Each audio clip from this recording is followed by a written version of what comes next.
নমস্কার। বঙ্গীয় নবসনাতনী ট্রাস্টের পক্ষ থেকে আপনাদের জানাই অভিনন্দন। বঙ্গীয় নবসনাতনী ট্রাস্ট আপনাদের জন্য নিয়ে এসছে আরও দুটি কোর্স। একটি নবগ্রহ পূজা প্রশিক্ষণ, যেটি 19 তারিখ অর্থাৎ মঙ্গলবার রাত্রি 8:30 থেকে শুরু হচ্ছে। এই নবগ্রহ পুজো আপনি টোটাল পুজোটি পাবেন। নবগ্রহ পুজো যেভাবে হোম করতে হয়, হোম কর্ম ডিটেলসে আপনি পাবেন।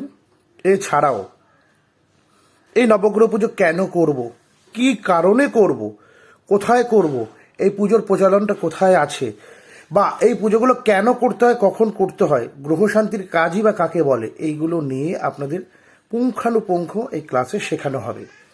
এছাড়াও আমাদের একটি ক্লাস আসছে যার নাম হচ্ছে আদ্য। এই আদ্য ক্লাস কিন্তু কোনো সাধারণ নিত্য পুজোর ক্লাস নয়। এই ক্লাসে রয়েছে একদম গোড়া থেকে, মানে গ্রাসরুট লেভেল থেকে আমি আপনাদের হাতে ধরে পুজো পাঠ শেখাবো। প্রত্যেকটি প্রনাউন্সিয়েশন অর্থাৎ বানাম আমি আপনাদের শেখাবো। এছাড়াও ছন্দ, ব্যাকরণ, এগুলোর উপর বিশেষ জোর দেওয়া হবে এই ক্লাসে। পঞ্জিকা নিরীক্ষণ, কালবেলা, বারবেলা, রাক্ষসী বেলা থেকে শুরু করে কোনটি অমৃত যোগ, কেন অমৃত যোগ, কোনটি লগ্ন, কিভাবে বিচার করব, এই জিনিসগুলো কিন্তু থাকছে। এছাড়াও বিভিন্ন প্রকার পূজা এবং ব্রত কিভাবে উদযাপন হয়, কুশের বিভিন্ন ধরনের কাজ একদম গোড়া থেকে এগুলো কিন্তু শেখানো হবে। আদ্যর পাশাপাশি আমাদের আগামীতে আসতে চলেছে মধ্য ক্লাসে থাকবে বিবাহ, যজুর্বেদীয় বিবাহ, সামবেদীয় বিবাহ, অন্নপ্রাশন, সাধভক্ষণ, শ্রাদ্ধ, আদ্য শ্রাদ্ধ, সপিণ্ডকরণ, সমস্তটাই। এর পরের কোর্স হচ্ছে উপাধি কোর্সে থাকছে বাস্তুযাগ, পঞ্চাঙ্গ শান্তি সস্তায়ন, পর্ণ নারায়ণ বলি যাগ,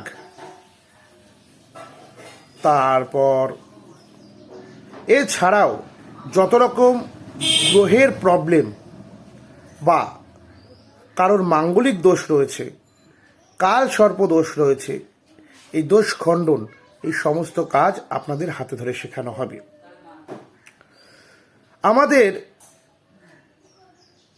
একটি মোটো আপনারা ভালো করে জানেন, আমরা কিন্তু শেখানোর দিকে সবসময় সচেষ্ট যে কী করে ভালো শেখানো যায়। বর্তমান সমাজে আদ্যর নামে অনেক ধরনের নিত্য পুজোর কোর্স আপনারা দেখতে পারবেন, কিন্তু আবারও বলে দিই, আদ্য কিন্তু গোড়া থেকে শেখানো, নিত্য পুজোর ক্লাস নয় এটি। এখানে যেমন সাধারণ পুজো রয়েছে, এখানে যেমন বৈদিক হোম রয়েছে, এখানে যেমন তন্ত্রোক্ত হোম রয়েছে, তন্ত্রোক্ত পুজো রয়েছে, প্রত্যেকটি পুজো ধরে ধরে করানো হয়েছে। ব্যাকরণ নিয়ে কথা হয়েছে, ছন্দ, মানে ব্যাকরণের মধ্যে ছন্দ, ধ্বনি, হ্যাঁ, বিভিন্ন রকমভাবে মন্ত্র উচ্চারণ কীভাবে করতে হবে সেগুলো যেমন রয়েছে, কুশের কাজ তেমনি রয়েছে, পঞ্জিকা নিরীক্ষণ রয়েছে, এই কাজগুলো কিন্তু আপনাদের শেখানো হবে। তাই একটি আদ্য কখনো 6 মাস, 8 মাস, 10 মাসে কিন্তু কমপ্লিট করা যায় না, 1 বছরও কিন্তু খুব কম সময়। তবুও আমরা এটি আপনাদের জন্য করছি। তবে আপনারা ভালো করে জানেন, আমাদের যদি কখনো কোনো ক্লাস এক্সেস টাইম লাগে, তার জন্য কিন্তু আমরা কোনো চার্জ করি না। আমাদের যদি ক্লাস, যদি 12 মাসের ক্লাস যদি কোনো কারণে 13 মাস বা 14 মাসও হয়ে যায়, সেক্ষেত্রে আপনাদের কোনো দক্ষিণা কিন্তু প্রদান করতে হবে না। এটা আপনাদের প্রকাশ্যেই আমরা জানেন এবং প্রকাশ্যেই সেটি বলে দিলাম। আপনারা চাইলে ভিডিওটি রেখে দিতে পারেন যদি আপনাদের কাছে 12 মাসের পর যদি কোনো দক্ষিণা চাওয়া হয়। কারণ এরকমও হয়েছে, আমাদের 6 মাসের ক্লাস 8 মাস গেছে, তার জন্য কিন্তু আমরা কোনো দক্ষিণা নিইনি। হ্যাঁ, এবার বলতে পারেন যে 6 মাসের ক্লাসকে 8 মাস গেছে, কি ক্লাস বন্ধ হয়েছিল কোনো দিন? না, ক্লাস বন্ধের জন্য না। আমার মনে হয়েছে এদের আরও একটু দেওয়া দরকার, এদের সিলেবাসটা শেষ হতে আরও একটু দরকার। আমাদের ক্লাস পারতপক্ষে ছুটি থাকে না। তবে একটা কথা আমি বলতে চাই যারা প্রকৃতভাবে শিখতে চান, সংক্ষিপ্ত নয়, শর্টকাট নয়, প্রকৃতভাবে কাজ শিখতে চান, তারা যোগাযোগ করুন আমাদের ফোন নাম্বারগুলিতে। আমরা আপনাদের হাতে ধরে কাজ শেখাবো। সকলে ভালো থাকবেন। জয় মা, জয় শ্যামসুন্দরী মায়ের জয়।